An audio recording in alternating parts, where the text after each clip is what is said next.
This is a last-minute protest that was thrown together by organizers in response to last night's standoff.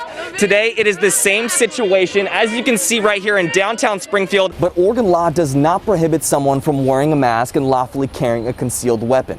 And according to gun store owners, it's not a safety concern at all. Because when you step inside the store, you gotta temporarily remove your mask to show your identity. But not everyone has had the same experience as Alyssa. For the people I spoke to, it's actually been a nightmare because getting a hold of the employment department office is not the easiest thing.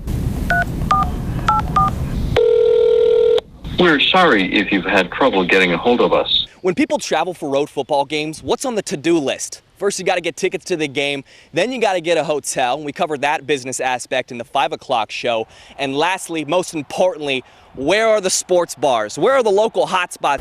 That's right, I'm standing on the property of what is now being called a triple murder and suicide. Investigators still don't know why John Schobert did what he did, but what I can tell you is that the neighborhood here is still scared from what happened. That may be true, but studies show that a person who is struck by a car going 25 miles an hour is twice as likely to die than being a crash going 20. Now, I spoke to a man who's lived in Eugene for 18 years. He tells me that there's a speeding problem. Effective immediately, gas stations will now let people pump their own gas. Now, I know this is unfamiliar territory for Oregonians, but in an effort to comply with social distancing guidelines, people with a broken tooth or tooth pain have been on hold for weeks. I spoke to a Eugene resident who had to cancel his appointment in April. Now he could be taken care of. Some golfers I talked to today said their game has improved exponentially. Ooh, well, not like mine, clearly, but their game has improved exponentially because they've been playing so often.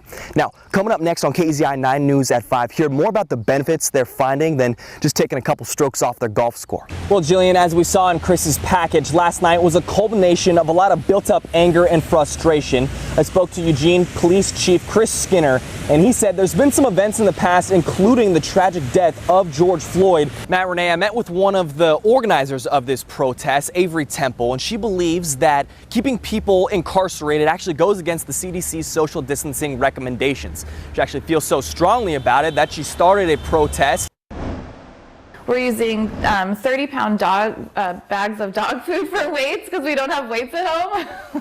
We basically transformed our living room into a gym. That's the norm these days. The Planet Fitness Springfield is now closing its doors as Americans grapple with the new social distancing measures to curb the ongoing coronavirus outbreak. Gyms across the country are temporarily shutting down.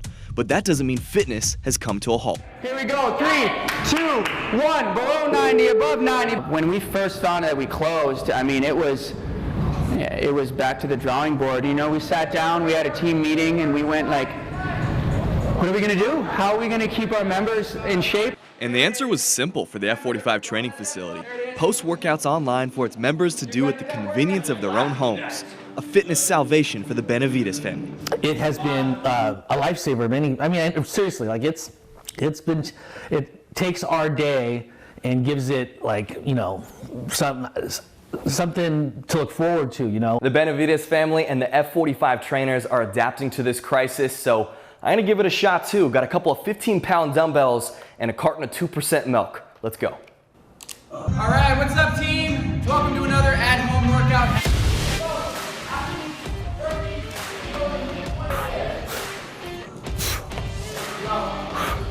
Every class is something different. It's cardio one day, weights the next day. It's challenging, it's fun, the trainers are amazing. Turns out it's a pretty good workout for a sports reporter too. Oh, it's tough. We're going to help you drop body fat, build lean muscle, but most importantly, we're going to help you move better and feel better for the duration of your life. And then community is everything. We don't want to stop either because it allows us to keep doing what we love and staying passionate about, you know, the thing that we chose as a career. They're family to us, so we're not going to give up on them, and they're not giving up on us. 5 seconds.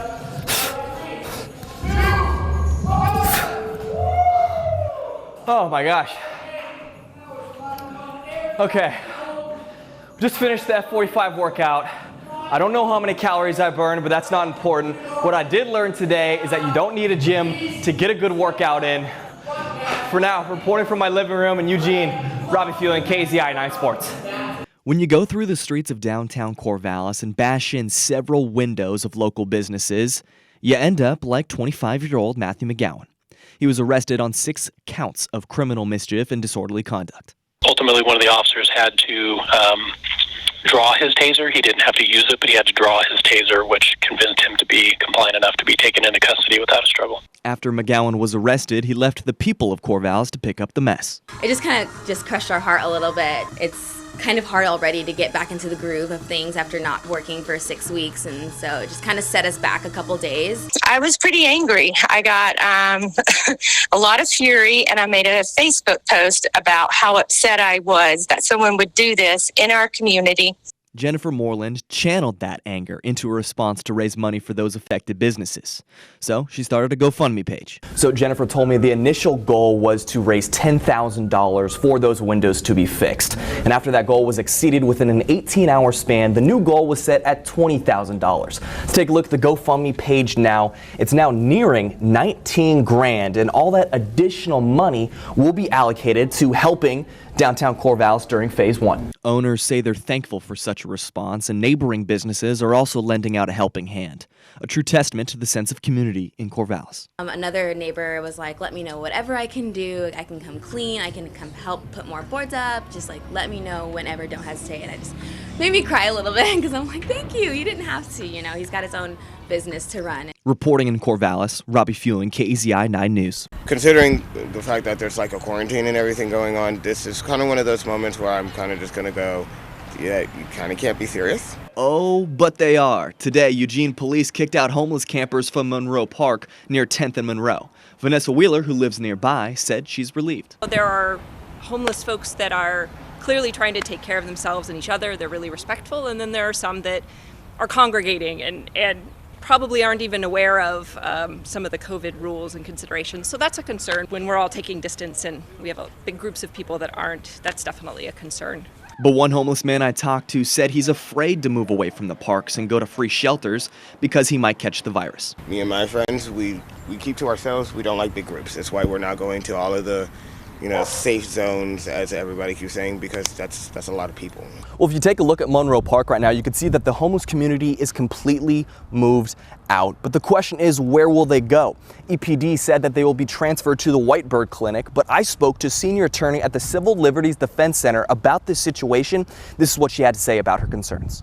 It seems to make no sense for the city or EPD to be pushing them out of that location and literally forcing them to spread around the city and the community. So now Juwan Hitchkins is on the move again. But where to? I can't tell you that for fear that they'll show up. Reporting in Eugene, Robbie Fuelling, KZI 9 News.